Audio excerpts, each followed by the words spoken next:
Hi guys! Magandang araw sa inyong lahat. Kahit hindi mukhang maganda yung araw ko, tingnan nyo naman, nakasimangot. At tara samahan nyo ako, pupunta tayo sa bahay ni Jowa Bell. Suot natin ay puting t-shirt at short at parang kinukuha na tayo ng liwanag. At nga pala guys, ay nag-request ang ating sweetheart na pagluto natin siya ng takoyaki. Ayan, kunin ng lutuan at isa lang agad dyan. Turuan ko kayo. Una, lagyan nyo muna ng konting mantika. Siguradong konti lang ha. Yan, ganyan. Oh, yan, dami nun. At dahil palpak yung paglagay natin ng mantika, ikakalat lang yan ng parang ganyan. Yan, dapat lahat ng butas ay merong mantika guys. Ito yung magiging itsura niyan. Tapos lalagyan mo lang siya ng takoyaki flour na nilagyan ng egg. At saka ng tsena water. Tapos punuin lang ang bawat butas na parang ganyan. O yan, sige, panoorin nyo. Tuturo ko nga pala sa inyo guys yung step by step tutorial nito. Manood lang kayo ng mabuti para masundan nyo yung ating mga step. Lagyan nyo lang lahat ng yan, butas na yan, yan. Yung isa pa, yan. Tapos yung last na lang, yan. Tapos, charan! Yo, diba guys, tapos na agad. Sana nasundan nyo yung napakadaling step lang ng ating paggawa ng takoyaki. Ready to do. Eto na nga, nasa biyahe na nga ako. Ayan, gusto ko lang i-share sa inyo ang ating takbong pogi na 40 kilometers per hour lang. Para safe lang tayo guys. At makakarating din naman kasi tayo sa ating pupuntahan. At di ba ring mabagal, tignan mo, nakarating na ako dito. Oh, nakarating na ako dito guys at inaabot ko na yung takoyaki niluto ko sa aking sweetie pie. At sinabi ko sa kanya na napakasarap niyan guys dahil mainit-init pa yan. Dahil alas 12 ng tanghali ako bumiyahe guys, kaya mainit pa yan.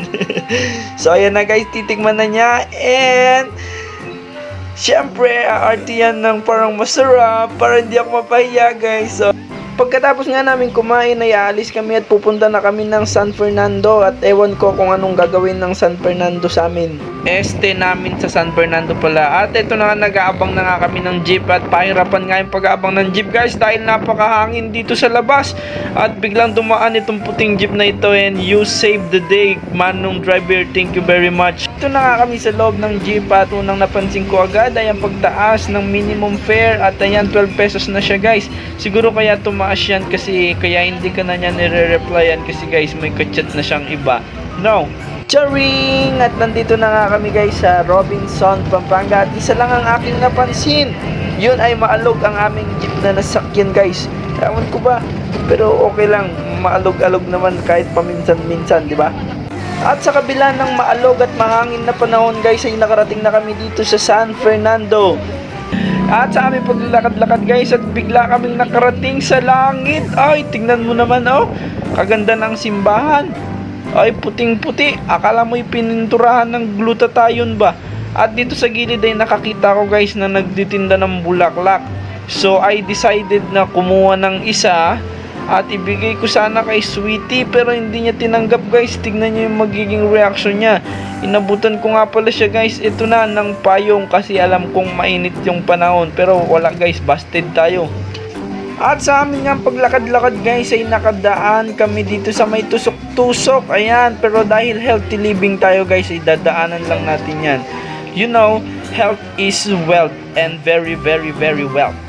At sa pagpapatuloy ng aming journey dito sa San Fernando guys ay nakadaan kami ng sa malamig. Pero dahil hindi tayo masama ay hindi tayo bibili niyan syempre. Ayan, may pet shop pa dyan. Oh, nakarating na nga kami dito sa aming pupuntahan. At nilagay muna namin dito sa package counter yung aming mga daladalang gamit para habang kami ay nagsha-shopping ay wala kaming daladala, diba?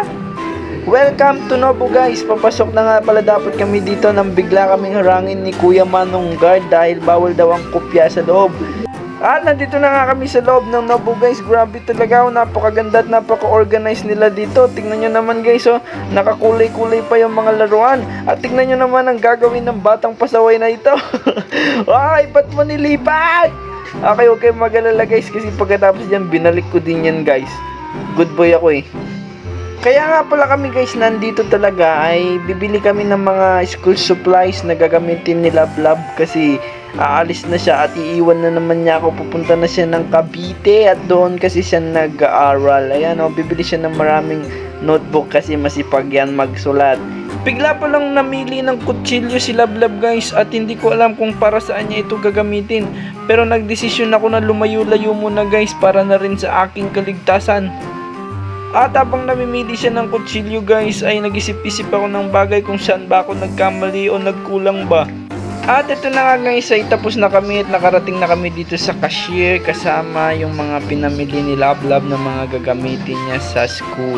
Pang hinihintay ko siyang matapos sa pagbayad ay nakakita ako ng calculator dito guys. Subukan natin kung tama ba tong calculator na ito. 1 plus 1 then pindutin yung equals 3. Ay buti na lang tama siya.